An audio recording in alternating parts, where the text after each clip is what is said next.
Hello friends, welcome back to the video. चलिए आज के इस वीडियो में हम डिस्कस करेंगे कल मार्केट को किस तरीके से प्लान कर सकते हैं ट्रेड करने के लिए। इस वीडियो में हम देखने वाले दो इंट्राडे स्टॉक निफ्टी और बैंक निफ्टी के एनालिसिस को, जिसके ब्याह पे कल हम अपने ट्रेड को प्लान कर सकते हैं। चलिए आगे बढ़ने से पहले सबसे पहले मैं आपको यहाँ पे क्लेरिफाई करूं, ये जो आप वॉलेटिलिटी देख रहे हैं मार्केट यहाँ से इतना ऊपर और फिर इतना नीचे, यही रीजन है कि मैंने बिगिनर्स को मना किया था कि आप ट्रेड मत करें, अदरवाइज आप अपने लॉसेस को काटते नहीं है जल्दी। और एक मिनट भी अगर आप देखते हैं यहाँ तो आपका 2000 का लॉस एकदम से 5000, 7000, 8000 में कन्वर्ट हो जाता है। इसी वजह से मैंने आपसे ये चीज कही थी कि बिल्कुल भी बिगिनर्स ट्रेड ना करें। रही बात जो थोड़े से एक्सपीरियंस है, तो उनको मैंने जो लेवल्स दिए थे बिल्कुल मार्केट उसी के अकॉर्डिंग परफॉर्म किया। इसके ऊपर गैप अप आया, उसके बाद फिर रेंज बना के जब यहां से इस लेवल को ब्रेकआउट दिया तो डेफिनेटली ये वाले लेवल्स टेस्ट किए गए। अब यहां से आती है शार्प सेलिंग। तो ये क्यों आती है, यहां भी आप थोड़ा सा सीखने के ऊपर ध्यान दें। अभी क्या हुआ था, मार्केट ऑलमोस्ट 43,000 से 39,500 आ गया था। अब इसमें क्या हुआ था कि क्या सभी लोग इसमें सेलिंग कर पाए थे? नहीं कर पाए थे। तो जैसे ही वापस इस रेंज में मार्केट आता है, यहां क्या हुआ था कि यहां के बाद ये गैप डाउन हो गया था, तो यहां बहुत लोग सेल कर नहीं पाए थे। जो ओवरराइट पोजीशन होल्ड कर रहे थे वही कंटिन्यू कर रहे थे। तो यहां जैसे ही एक अच्छे लेवल पे आया तो ये डेफिनेटली ड्यू था कि जब मार्केट इस जोन में पहली बार एंटर करेगा, एक पॉइंट ध्यान रखिए कि जब भी मार्केट सेलिंग जोन को पहली बार हिट करता है तो एक बार सेलर्स उस लेवल को डिफेंड करने की कोशिश करते हैं। और एग्जैक्टली वही हुआ कि यहीं से एक शार्प सेलिंग हमें देखने को मिली। हालांकि इतनी बड़ी सेलिंग आ जाएगी इसकी एक्सपेक्टेशन मुझे भी नहीं थी, और मैं उम्मीद करता हूँ शायद ही किसी को हो। सेलिंग की एक्सपेक्टेशन थी पर ज्यादा से ज्यादा आज के डे लो तक की हम एक्सपेक्ट कर सकते थे। हालांकि मैंने उतना भी एक्सपेक्ट नहीं किया था, मैंने बस डे हाई ये वाला जो था वहीं तक एक्सपेक्ट किया था। बट स्टिल मार्केट बहुत बड़ा फॉल हमें दिखाया है। अब बात करते हैं कि आगे के लिए हमारी प्लानिंग क्या होगी।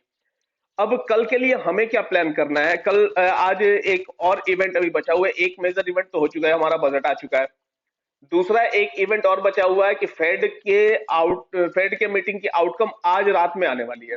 दैट मीन्स कि यूएस के मार्केट आज उस पर रिएक्ट करेंगे और हम उस पर कल रिएक्ट करने वाले होंगे। तो कल भी थोड़ा सा हमें मोमेंटम देखने को मिल सकता है कि वहां पे किस तरीके का रेट हाइक होता है। अगर 25 बेसिस पॉइंट की रेट हाइक आती है तो मार्केट में बहुत अच्छा बूम देखने को मिल सकता है, और अगर 50 बेसिस पॉइंट होता है तो फिर वापस मार्केट में एक शार्प सेलिंग देखने को मिल सकती है। तो उस अकॉर्डिंग हम कल के लिए प्रिपेयर्ड होंगे। हम क्या करेंगे कल के लिए, फिर से हम लेवल्स की बात करते हैं। तो ये वाला जो लेवल था, जो हमारा कल का लेवल था, वो लेवल फिर से आज क्रूशियल होने वाला है। क्यों? क्योंकि ये बहुत बार टेस्ट किया गया था और आज उसके नीचे क्लोजिंग मिली है। तो कहीं भी अगर ये फ्लैट ओपनिंग करके या थोड़ा बहुत गैप डाउन या फिर थोड़ा बहुत गैप अप ओपनिंग करके और इसको अगर ब्रेक करके इसके ऊपर सस्टेन करता है तो फिर आपको डेफिनेटली बाइंग देखने को मिलेगी।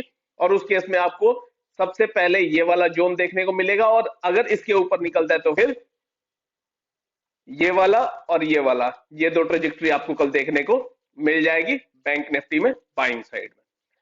अगर आप जाएंगे तो ये पॉइंट ध्यान रखिएगा कि आप अपने रिस्क मैनेजमेंट को बिल्कुल छोड़िएगा मत। मार्केट बहुत ज्यादा वोलेटाइल हो रखा है, प्रीमियम बहुत ही ज्यादा महंगे हो रखे हैं, जिस वजह से क्या हो रहा है कि जो फ्लक्चुएशन है प्रीमियम में वो भी बहुत तेज हो रहा है। तो अगर हम मान के चलते हैं कि भाई हमें सपोज हमने कोई एक प्रीमियम सिलेक्ट किया है और उसमें हम मान के चल रहे हैं कि हमें 100 रुपए का लॉस होने वाला है, लेकिन वो प्रीमियम की वॉलेटिलिटी की वजह से एकदम से वो 200 रुपए का लॉस हो जा रहा है, तो उस चीज के लिए भी प्रिपेयर्ड रहेंगे। उस चीज को कैलकुलेट करते हुए ही ट्रेड में जाएंगे। तो हम क्या करेंगे, जब ये वाला लेवल ब्रेक होता है तो फिर ये और ये इन दो टारगेट्स को हम प्लान कर सकते हैं बाइंग साइड में। बात करते हैं सेलिंग। सेलिंग के लिए हालांकि आप इसके नीचे भी शॉर्ट कर सकते हैं, बट सिंस हमारे चैनल पे बिगिनर्स ज्यादा है तो इस वजह से मैं यहाँ सेलिंग करने को प्रीफर नहीं करूंगा। सेलिंग हम तभी प्रीफर करेंगे जब इसके नीचे निकल के ब्रेकडाउन दे के क्लोजिंग कर दे, थोड़ी देर वहां ट्रेड कर ले। दैट मीन्स कि मिनिमम एक 15 मिनट की कैंडल वहां क्लोज होने दीजिए, और अगर 5 मिनट पर ट्रेड करते हैं तो 5-5 मिनट के 3 कैंडल वहां क्लोज होने दीजिए। उसके बाद हम ट्रेड को प्लान करेंगे। अगर इसके नीचे मार्केट निकला तो फिर इसके बाद आपको 39,500 के नीचे सीधा 39,200 का ही सपोर्ट देखने को मिलेगा। तो आप इस वाले लेवल का सीधा टारगेट प्लान कर सकते हैं कल के ट्रेडिंग सेशन में बैंक निफ्टी में। तो इस तरीके से कल आप बैंक निफ्टी को प्लान करेंगे। अब बात करते हैं निफ्टी की। निफ्टी के लिए ये वाला जो जोन है ये मल्टीपल टाइम टेस्टेड है, उसके नीचे क्लोजिंग आई है, तो यही वाला लेवल फिर से इसके लिए क्रूशियल होने वाला है। अगर इस लेवल के ऊपर निकल के और इसके ऊपर क्लोजिंग देके अगर निकलता है तो फिर आपको डेफिनेटली ये दो टारगेट्स देखने को मिल जाएंगे। दैट मीन्स कि अगर ये 17,750 के ऊपर निकल जाता है तो उसके इसमें 17,810 और 17,950 की ट्रेजेक्ट्री आपको देखने को मिल जाएगी निफ्टी में। और निफ्टी में जाएंगे तो 40 पॉइंट का एसएल कम से कम देना पड़ेगा, वोलेटिलिटी जितनी हाई है उसको ध्यान में रखते हुए। अब बात करते हैं सेलिंग। सेलिंग आप इस पॉइंट के नीचे करेंगे, 17,440 450 के नीचे निकलेगा तो शॉर्ट करेंगे, और आप इसमें पहला टारगेट प्लान करेंगे 17,400 का, और उसके नीचे निकलता है तो फिर 17,350 का, ये वाला जो लो है ये आपका टारगेट होगा सेलिंग साइड में निफ्टी में। चलिए अब बात करते हैं इंट्राडे स्टॉक। अगर कल के इंट्राडे स्टॉक जो मैंने दिए थे, अगर उनमें से किसी में भी ट्रेड किया होगा आपने तो डेफिनेटली बहुत अच्छे प्रॉफिट्स हुए होंगे। किसको कितना प्रॉफिट हुआ है जरूर कमेंट बॉक्स में कमेंट करके बताएं, उससे हमें मोटिवेशन मिलती है। और चैनल को अगर अभी तक सब्सक्राइब नहीं किया आपने तो सब्सक्राइब करें और वीडियो को लाइक भी करें। चलिए आगे बढ़ते हैं और इंट्राडे स्टॉक की बात करते हैं। पहला इंट्राडे स्टॉक मैंने जो सिलेक्ट किया वो है विप्रो।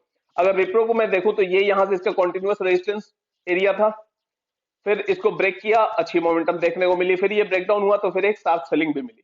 वापस हम देख रहे हैं ये एज अ रेजिस्टेंस एक्ट करा और आज कोशिश किया इसने इसको ब्रेक करने को, बट सिंस मार्केट वीक हो गया तो हमें ये ब्रेक करता हुआ नजर नहीं आया। अब बात करते हैं कि कल के लिए क्या करेंगे। अगर ये इस लेवल को ब्रेक कर देता है तो उस केस में हम बाई करेंगे। हम बाई कब करेंगे, 404 के ऊपर निकलता है तो बाई करेंगे, 402 या 401.5 का एसएल लगाएंगे, 407 और 409 के टारगेट्स हमारे होंगे, ये और ये दो हमारे टारगेट्स होने वाले हैं बाइंग साइड में।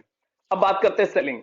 सपोज ये यहां से रेजिस्टेंस फेस करके और अगर नीचे आता है तो फिर आप यहाँ टॉप पे भी शॉर्ट करने का अपॉर्चुनिटी ढूंढ सकते हैं। अगर आप अगर टॉप पे शॉर्ट नहीं कर पाते तो इस लेवल का ब्रेक होने का वेट करें। अगर यहां से ये इसे ब्रेक कर देता है तो उस केस में आप नीचे भी शॉर्ट कर सकते हैं। शॉर्टिंग लेवल क्या होगा, 399 के नीचे निकलेगा तो उस केस में आप शॉर्ट कर सकते हैं। 401 का हम लगाएंगे एसएल, 396 और 392 के हमारे टारगेट्स होंगे शॉर्टिंग साइड में विप्रो में कल के ट्रेडिंग सेशन में। चलिए आगे बढ़ते हैं। दूसरा स्टॉक मैंने जो सिलेक्ट किया है कल के लिए वो है अमराजा बैटरीज। अगर अमराजा बैटरीज को आप देखेंगे तो यहाँ पे आपको प्रॉपर एक प्राइस एक्शन दिखाई दे रहा होगा जिसे हम डबल बॉटम कहते हैं। यहां से आप देखें तो ये डबल बॉटम हमें दिखाई दे रहा है और ये इसके नेकलाइन के आसपास आके क्लोजिंग भी है। तो अगर अब ये कल ये यहां से चलना शुरू होता है और इसके ऊपर निकलता है तो फिर ये वाले टारगेट्स आपको देखने को कल ही मिल जाएंगे, कोई बड़ी बात नहीं है। अब बात करते हैं कि लेवल जिसके भी आप हम कल ट्रेड प्लान करेंगे तो कल के लिए जो हमारे लेवल्स होंगे वो कुछ इस तरीके, एक मिनट लोड हो जाने दीजिएगा। अगर हम देखें तो ये वाला एरिया यहाँ सपोर्ट था, फिर यहाँ रेजिस्टेंस बना, यहाँ भी हिट हुआ, यहाँ भी हिट हुआ और आज लगभग उसी के इर्द गिर्द आके इसने क्लोजिंग देने की कोशिश की हुई है। तो अब हम बात करते हैं कि कल के लिए हमारी प्लानिंग किस तरीके की होगी।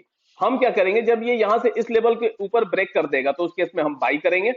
हम बाई कब करेंगे, 598 के ऊपर निकलता है तो 595 का एसएल लगा के 606 और 612 के टारगेट्स प्लान करेंगे बाइंग साइड में अमराजा बैटरीज में।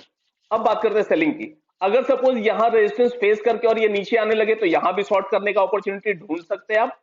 अगर आप वहां शॉर्ट नहीं कर पाते हैं तो फिर आप इसके नीचे शॉर्ट करने का देखेंगे। क्यों भाई, ये इसका कॉन्टिन्यूअस रेजिस्टेंस था, फिर इसी के ऊपर इसने सपोर्ट लेके बाउंस किया तो ये एक इसका अच्छा सपोर्ट है। अगर ये वाला ब्रेक होता है तो फिर आपको डेफिनेटली ये और ये और ये तीन टारगेट्स आपको देखने को मिल सकते हैं कल के ही ट्रेडिंग सेशन में। तो हम क्या करेंगे, जब ये 582 के नीचे निकलेगा तो उसके 586 का एसएल लगा के 577 और 572 के हम टारगेट्स प्लान करेंगे सेलिंग साइड में अमराजा बैटरीज में कल के ट्रेडिंग सेशन में।